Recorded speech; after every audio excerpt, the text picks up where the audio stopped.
Welcome to Raising OKC Kids, Conversations with Metro Family in Oklahoma City.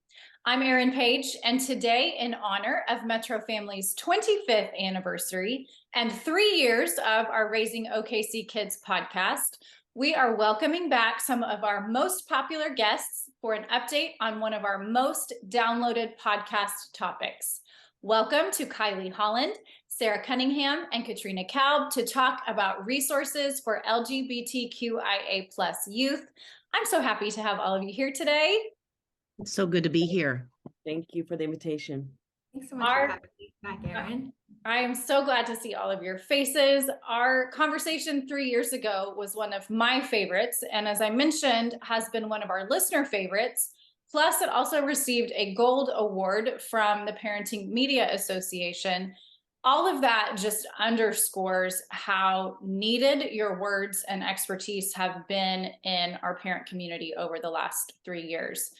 Before we dive into today's conversation, I want to share a bit more about each of you for our listeners who haven't met you yet. Kylie Holland is the Program Director for CSU Youth Services, which is a low-barrier, identity-affirming space in Oklahoma City where unhoused transition-age youth find the shelter and support they need to pursue the lives they want. Kylie helps connect the youth who are staying in the shelter, those participating in drop-in services, and youth newly placed in housing who need support, with local organizations and professionals to provide everything from job readiness and life skills training to health and wellness programming. Sarah Cunningham is an author, activist, and the founder of nonprofit Free Mom Hugs, which is now an international movement to educate and advocate organizations of all types for safe and protected spaces for LGBTQIA+ individuals and families. Sarah is the author of How We Sleep at Night, A Mother's Journey from the Church to the Pride Parade, about her own journey, and she uses her experience and education to help parents and children have authentic relationships and to connect with faith, civic, and business leaders to make the world a kinder, safer place for our LGBTQIA+ family. Katrina Kalb is a founding board member of Free Mom Hugs and now serves as program director and social media manager. A survivor of the denounced practice known as conversion therapy, Katrina speaks to bring light to this dangerous practice which harms the LGBTQIA+ community under the guise of hope and healing. A former chaplain and youth pastor, Katrina is aware of the deep need to change the thinking and narrative in the church. So now that I get to have three of my favorite people on the podcast again, let's start with an update from each of you on how your organizations have grown over the past 3 years. Kylie, will you start? Sure. Yes, wow. We have had so much tremendous growth over the last 3 years at CSU. It's kind of bittersweet because it's been a really exciting time to be able to expand our services and reach more young people that are in need across the community. But at the same time, we know that the need is great and vast. And so, the necessity for expanding our services continues. Since we spoke last, we've been able to launch 3 different transitional living programs for young people ages 15 up to 24. We've opened our drop-in center to now being 23-hour around-the-clock low barrier drop-in center for youth that are able to come and meet their basic needs like getting a hot meal, being able to access our clothing closet and food pantry, or showers and access to laundry. They also have the opportunity to meet with one of the members of our supportive services team, our case management team. That includes 8 case managers, an education coordinator, and an employment specialist. And through our supportive services team, we're able to create individual service plans and be able to walk alongside the young person to be able to achieve their goals. And then the final program expansion was our host home program, which is a bit similar to like a foreign exchange program for young people being placed in a home. I'm going to put you on the spot, Kylie, and ask, Okay. what does it look like in terms of the number of youth that you're able to serve now versus 3 years ago? Sure. So Last year, I think that we were able to record about 250 young people accessing our services. We actually know that that number is a little bit greater, but we were kind of fine tuning our data collection. Over the last 5 months, we have served 191 youth just in our drop-in center alone. So, you know, I have seen so many new faces, so many young people that are hearing by word of mouth, some of our advertising through Google searches, and through like service partners in the community, about our services. And I think that, you know, part of the expansion of our accessibility being 23 hours has led to seeing, you know, an increase in young people showing up. I think just, you know, just having more limited hours automatically like decreases the access and availability to young people. So that was one of our biggest, you know, steps forward, that we knew we wanted to expand those hours. And we have definitely seen, you know, just, yeah, just shocking numbers. I didn't even expect to see that many new faces. So, Like you said, Kylie, it is heartbreaking to know how many young people in our community need your services, but so exciting to know that you guys are growing to be able to meet that need. And then Sarah and Katrina, tell us about all the growth at Free Mom Hugs over the last 3 years. You want me to go first? Yeah, you go, Sarah. Because Katrina knows everything, everything. But what I know is that in 3 years, a lot's happened, not only within the organization, but within our national board. We've expanded. I think the last count on volunteers, we're at 15,000. And like Kylie, we just started our record keeping about 3 years ago. Kind of the plane took off and we were, what does Carrie say? We were building the plane in the air because everything was happening that's so very fast. relatable. Yeah. It's like we were, but with the planes together, it's flying well. We've got an excellent pilot, co-pilot, and staff. And so we've been able to expand in the way that we can support our chapter and state leaders, co-leaders, to really be able to serve the community where they're at. And I'll let Katrina share some good news with you, something we've been working on. So many things, but No, I was like, oh, which one? But the big thing is, the biggest dream we have had from the beginning was, wouldn't it be amazing if we could have a Free Mom Hug conference?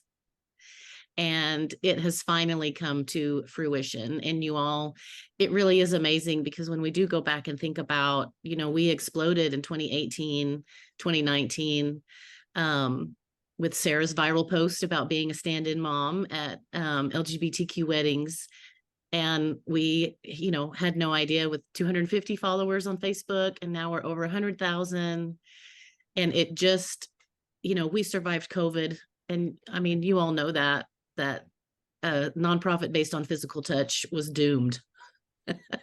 And somehow we made the pivot and we survived. And now we're able to bring our chapter leaders from all across the country and other allies and anyone who needs resources to the home city of Oklahoma City, where it was all founded. This is where Sarah was even born, and the movement was born here. So it's, you know, it is another bittersweet thing. And Oklahoma is not something to be proud of at the moment legislatively.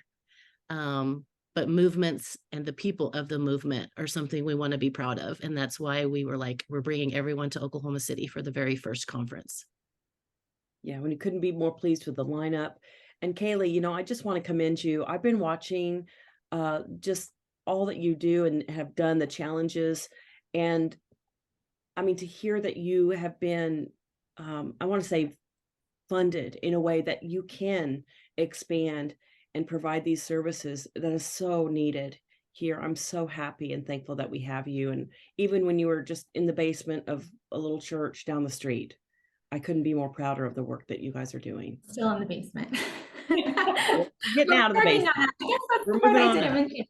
We are under construction for our new building, so we should be in there by at least the beginning of 2024. So fingers crossed. That's great news. That's great Yeah. news. I look forward to our Oklahoma chapter being able to hopefully help and be a part of at least just being in the lives of those who need it the most.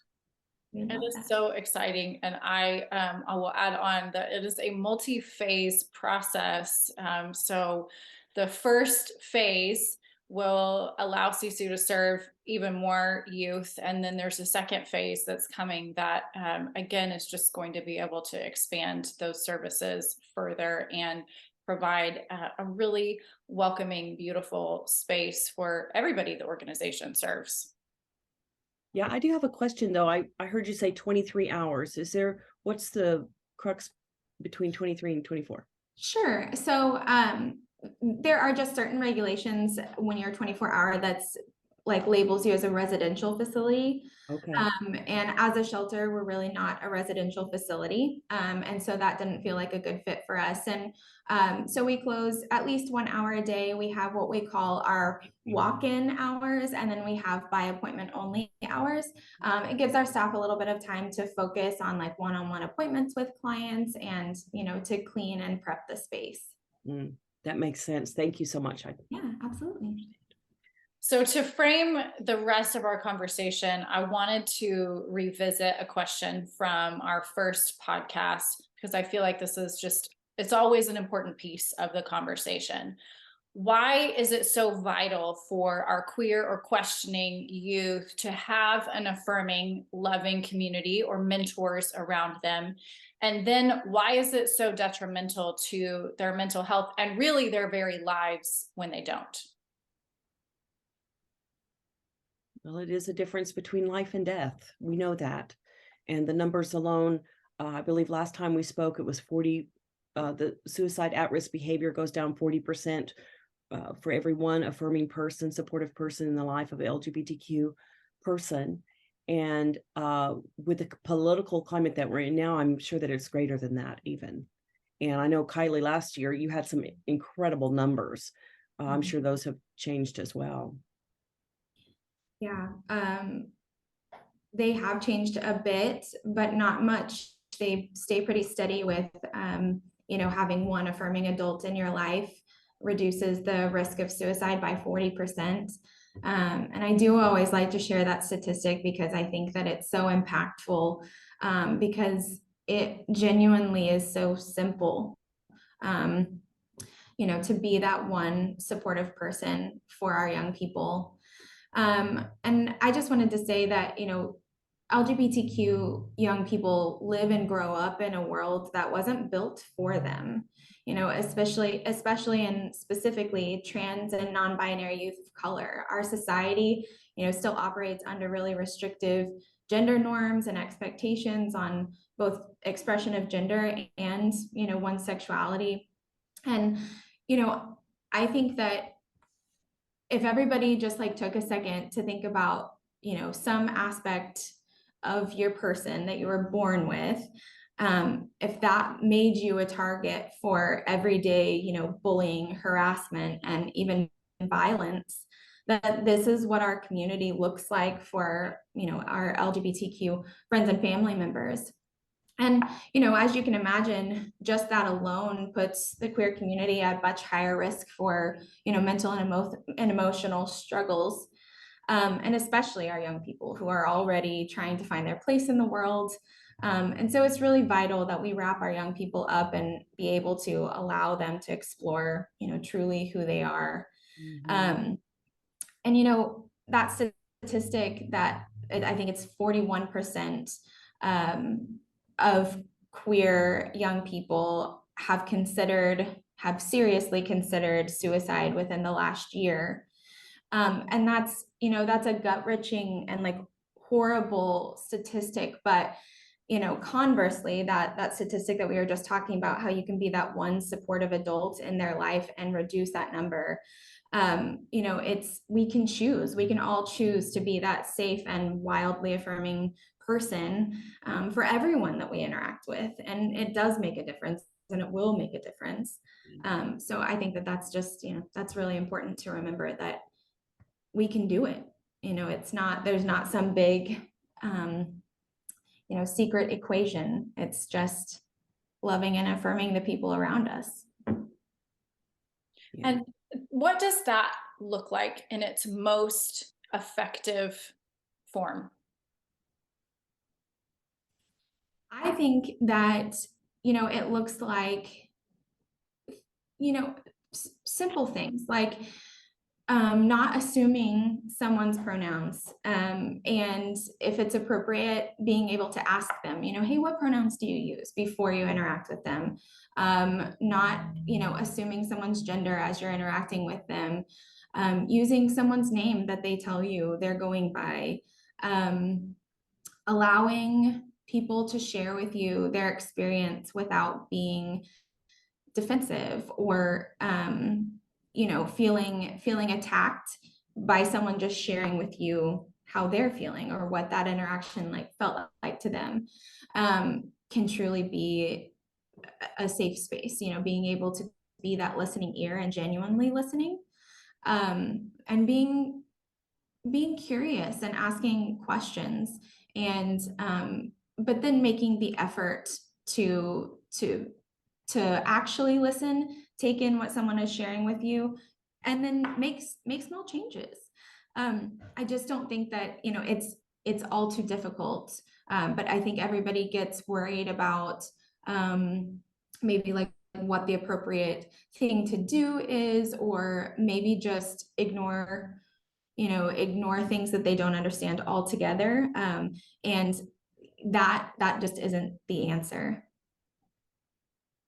I liked what you said, Kylie, about being curious. And I think, as a parent, how many times have I realized if I could just approach whatever the scenario is with curiosity instead of giving a lecture or whatever maybe my natural instinct as a mom is.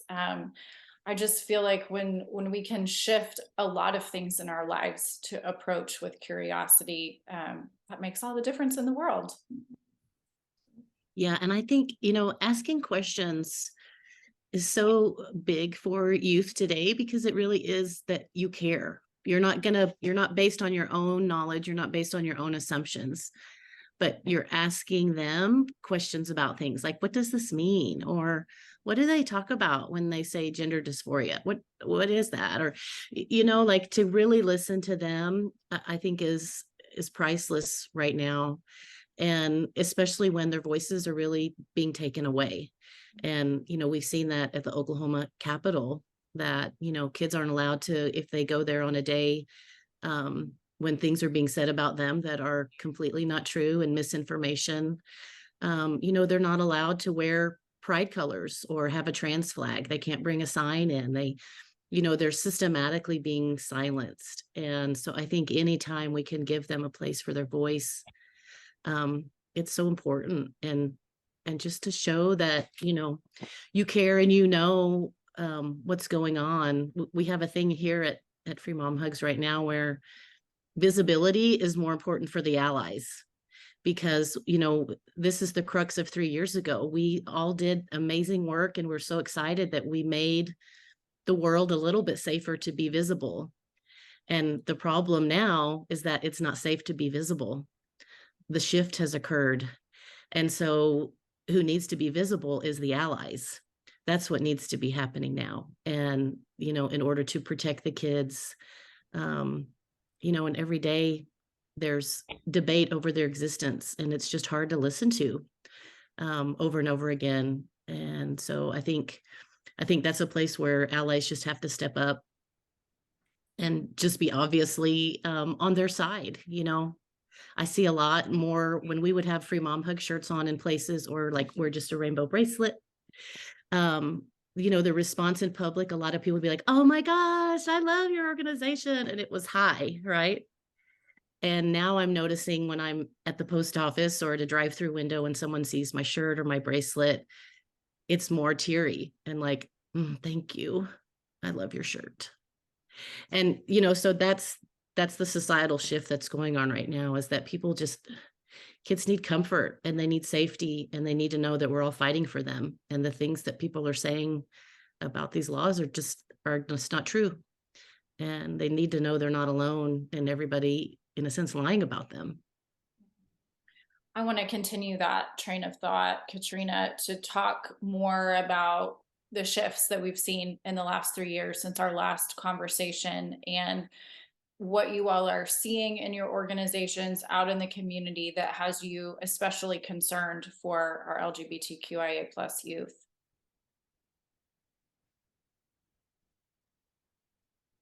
It's concerning, to say the least. What we're seeing is happening very fast. I'm kind of at a loss because it's just so much. It's just every day there's something. There's an onslaught of bills that are targeting, and the bills are absurd. They're dangerous. They're just harmful to the LGBTQ plus community and their families, and it's just putting a huge target on the community. And that's my main fear, is the target, the platform that these extremists are putting on the community, the platform that they're allowing to bring attention to these beautiful people. And it's just disheartening. I get upset because I think about what we're hearing. So but I'm perplexed because at the same time we have a beautiful trans woman representing a national product like KitchenAid. We have Starbucks, the company, making a beautiful commercial regarding a Indian family with their trans daughter. It's beautiful. And yet such, what's happening in Florida and Texas and even Oklahoma. So like Katrina said, we need our allies to be even more visible and vocal than ever before. And like Kylie said, it doesn't take much. It could be a rainbow pencil in a teacher's pencil cup. It could be a bumper sticker of equality, or just supporting groups, organizations that are doing the work. I was on an interview recently and they asked me, what's giving you life? And I said, walking alongside and learning and following the lead of organizations that are doing the work, like the ACLU of Oklahoma, like HRC of Oklahoma.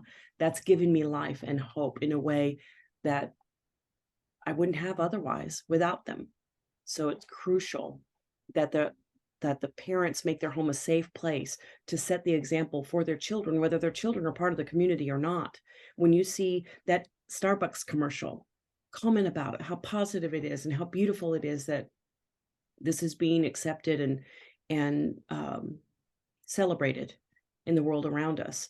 And that way you set the example with your child and their friends, and they know that their home is a safe place, whether it's needed for them or their friends. So there's many things that we can do. We just need to be creative because, like Katrina said, it's like a secret. I don't even want to say it, but it's like a secret society almost, where you wear a bracelet and people say, thank you for that. Right. It kind of reminds me of the Christian fish, that came out of oppression, where someone would be walking on the beach and write the bottom half of the fish, and then another person would come by and do the top half, and that's how you knew you were in the same family. And yeah, people need that. People need to know it. And I'll tell you what's most disheartening to me at the moment is, and I was talking to Sarah about this yesterday, is that so much of these bills are being passed at night. They're not getting news coverage. They're not being publicized or explained. There are people who really have no idea, number one, they're being passed. Number two, what they mean or how they affect their families. And that is, to me, the most dangerous, even within the community.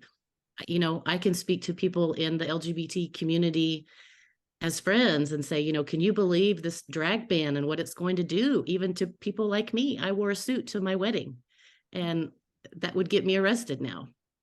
And there are people in the community who say, what now? And they don't even know. It's that secretive and that manipulative that these things are going on. And And it concerns me. It's not making news. It concerns me. It's not making national news. And people really are not aware of this abuse of power that is making big strides behind closed doors and in the dark of night. Yeah, absolutely. I think that, whenever I first started working for CSU, I didn't even realize just how many LGBTQ young people were experiencing homelessness. But LGBTQ young people make up about 40 to 60% of the youth that are experiencing homelessness in the United States, and in Oklahoma, the statistic is true. With family rejection being the number one reason for their homelessness.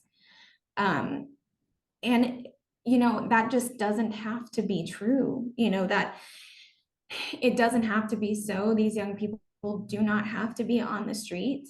And so I think that the passing of all of these anti-trans and anti-LGBTQ bills scares me for kind of the effects, I mean, for everything, that you all just said, but also for, the target that it puts on LGBTQ young people's backs, and what that will do, for their safety, for their stability, for their housing, for everything, just like the entirety of their livelihood, and what makes us all be able to thrive.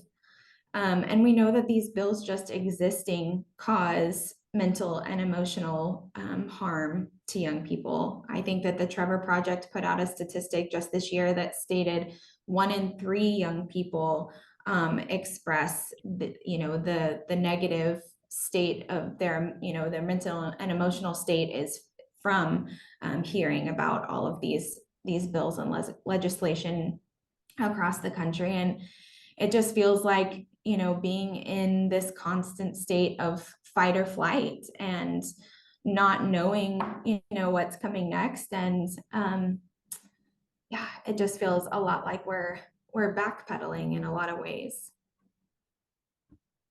There's a lot of heaviness. I want to talk about the flip side, about positives that you all have seen since our last conversations, improvements, enhancements in the ways the community supports LGBTQIA plus youth that are giving you some hope.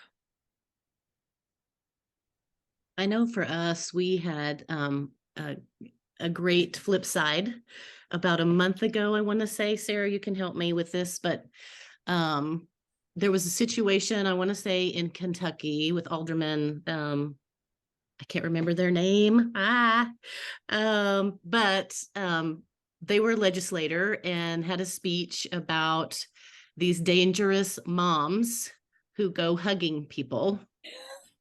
And how they are grooming children to get comfortable with hugs and non-consent. And without naming us, they named us and created this big fury of, either people saying, yeah, that's crazy and dangerous, versus the flip side, which was we registered more volunteers in the week after Sarah's video response than we had all year. And it was simply people saying, this is absurd.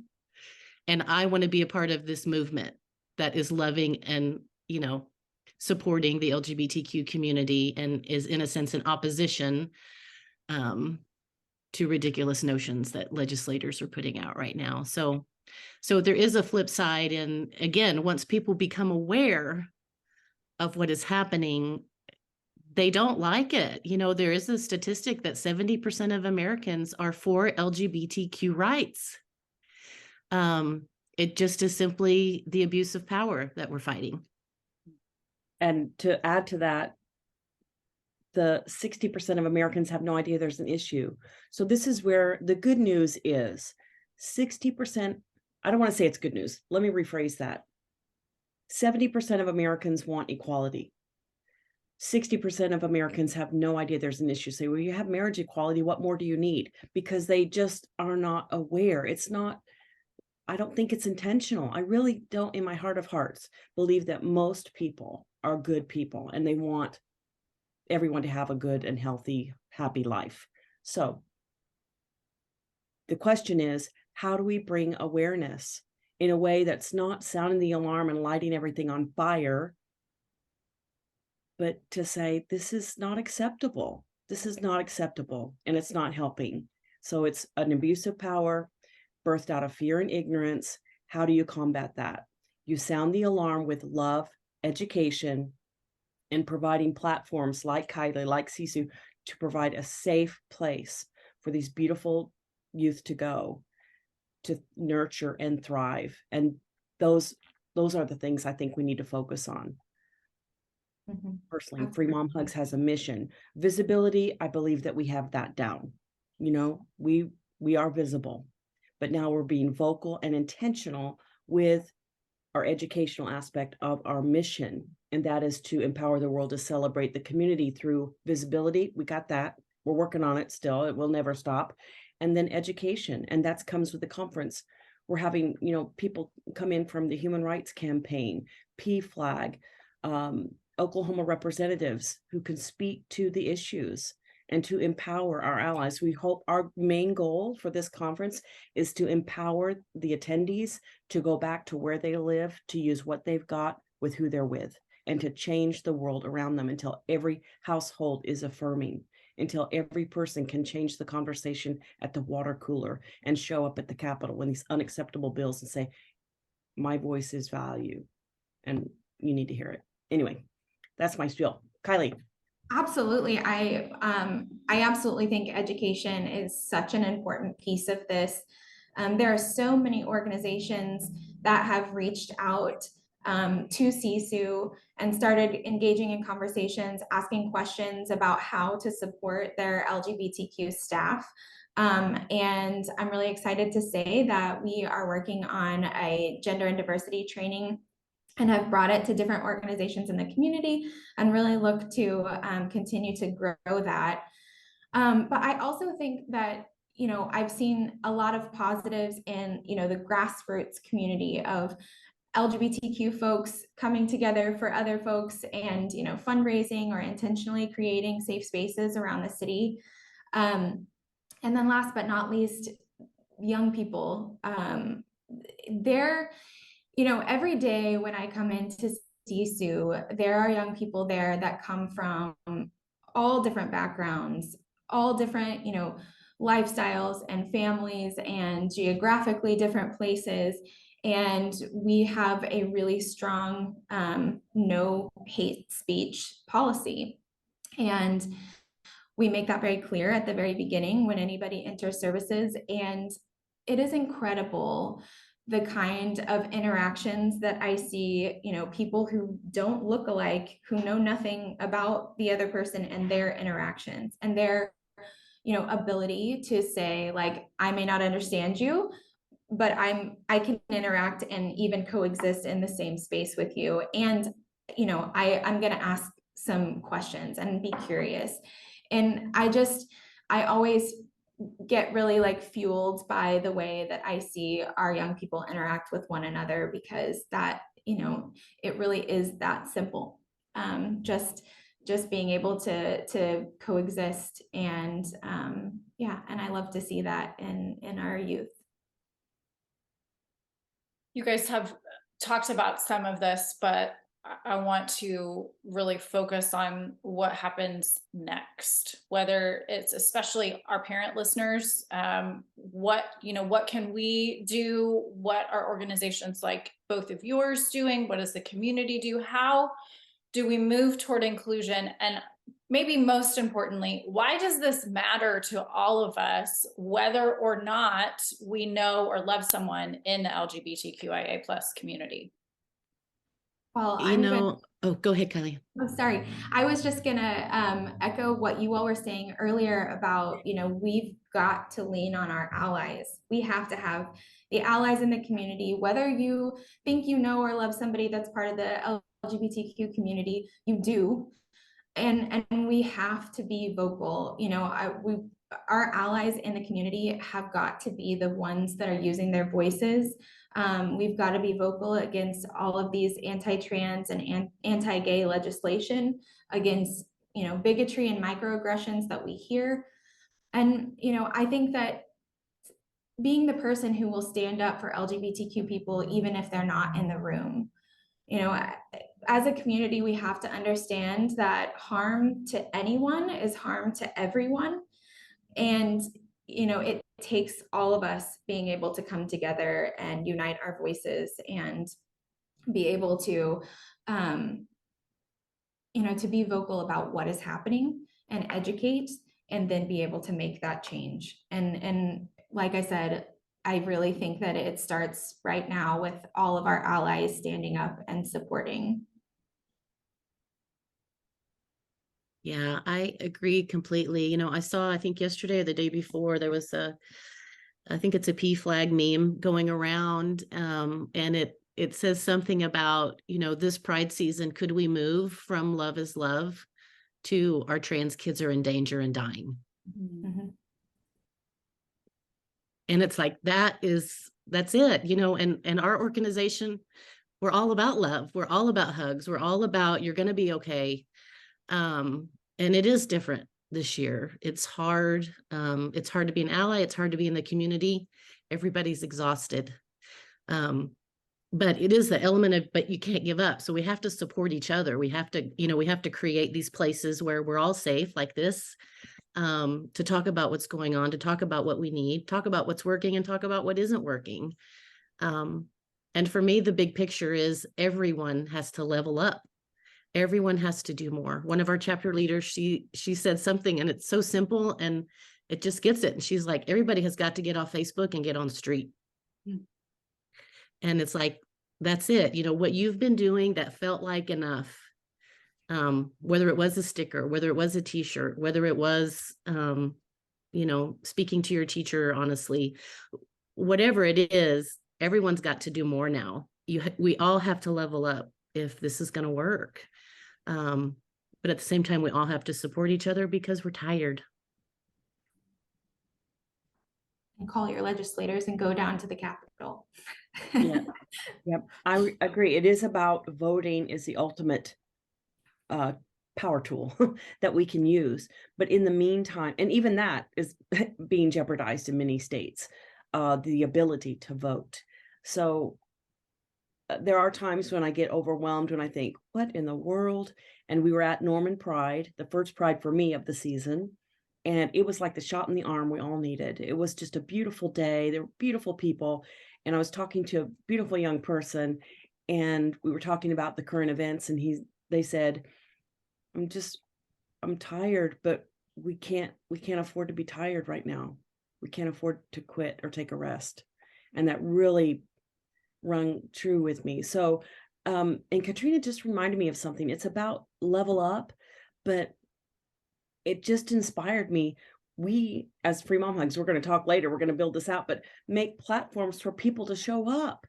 What kind of platforms can we give? Whether it's at the state capitol, we have to be careful because of the 501c3. It's kind of a dance there. But what can we do? What can we create in Oklahoma, in our cities and states? A platform for people to come to and hear about what's happening, a rally of sorts. Yeah, it makes me think of Zoe Zephyr, the trans legislator in Montana, who was silenced and kicked out into the hallway. And she's got an amazing video out right now. I think it was at the GLAAD Media Awards with our own Maury Turner. And she said, find the room where your voice matters most. So does everybody need to go to a pride parade? No, we have a saying. It's like, we're not asking you to go to pride parade, but we are asking you to love your child. But find the room where your voice matters. Is that at your church? Is that at your school? Are you a counselor and you have a voice to talk to other counselors?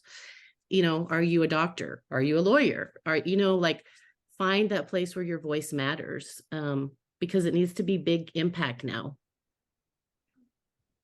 Absolutely. And I just wanted to say, something that you all said sparked a thought, and it's that, we're tired, and this fight has been, long, and it's not over.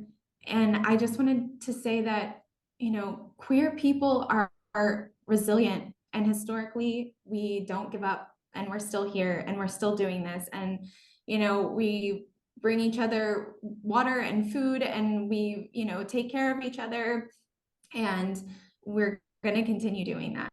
And I think that there are so many ways in which we can do that for one another. What other local resources do you want parents especially to know about? Maybe parents who are curious and who want a little bit more education and information. Resources that support LGBTQIA plus youth here locally, or support the people who love them.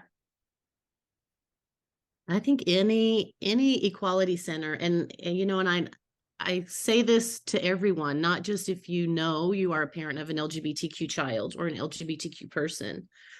But again, just to be aware, if you just follow Freedom Oklahoma, follow the Equality Center in Tulsa, follow CSU, follow ACLU Oklahoma, just pay attention. Because again, so much is happening and a lot of people don't even know it. And so whether you feel like it applies to you or not, kind of like what Kylie said, this is equal rights for everyone. And if they're coming after us, they're going to come after you too.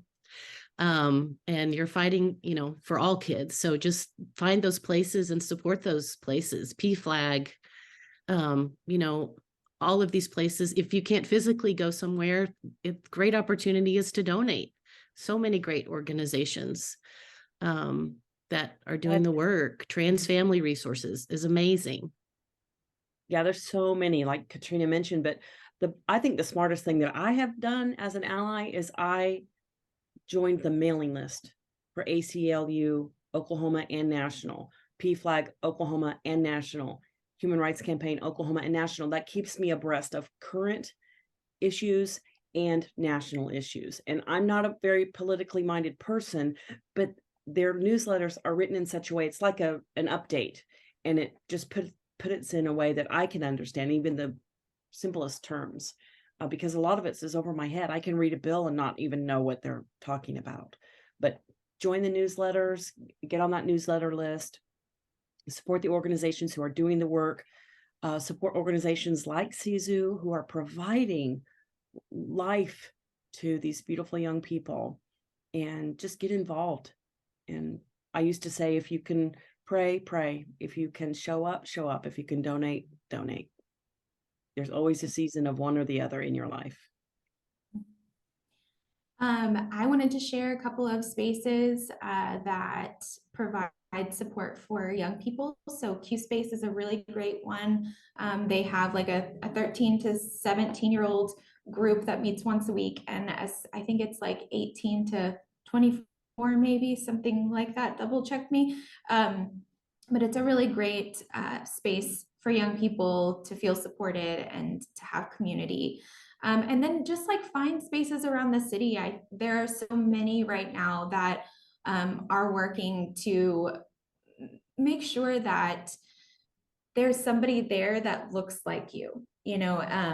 Places like Factory Obscura is a great family outing, and being able to take your young people there, your children there.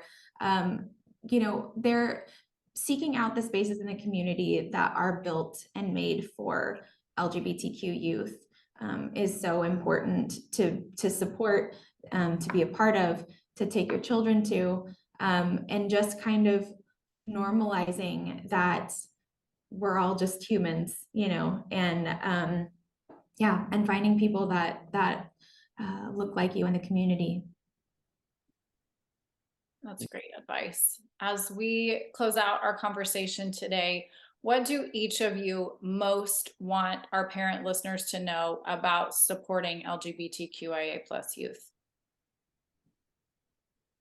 Start at home first. That's the biggest for me. We have a 7-year-old at home, and she's got 2 gay moms. And she still comes home and is like, what's with the weird guy with the skirt? And it's like, okay, babe, let's sit down. And, so it's, it's just at home. You have to create a safe place. You have to create allies, advocates within your own home. You know, even if Oklahoma as a state is not safe, your home can be safe. And that's where you start. And you create those advocates and allies to go forward from there. And then they can join the ACLU and make signs and come join us. Yeah, I would say when children, whether they're 7 or 77, a chapter leader said that, and it's just stayed with me. When your children, whether they're 7 or 77, tell you who they are, believe them, or show you who they are, believe them, and celebrate them, or you're going to suffer without them. And that's true.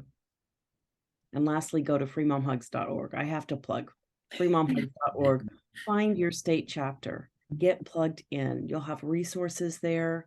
And I promise you it'll be the best thing you've ever done, to go and offer to be that loving presence in the lives of those who need it the most. And you can thank me later. freemomhugs.org.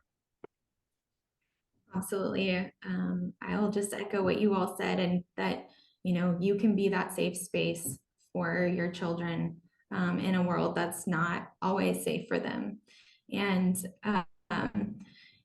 all of that, society says a lot of things to our kids. I can relate in, my kids are from a home with 2 moms, in fact, 4 moms.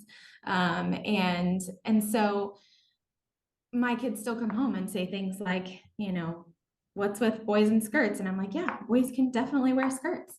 And we have to have those conversations over and over again because of the world around them.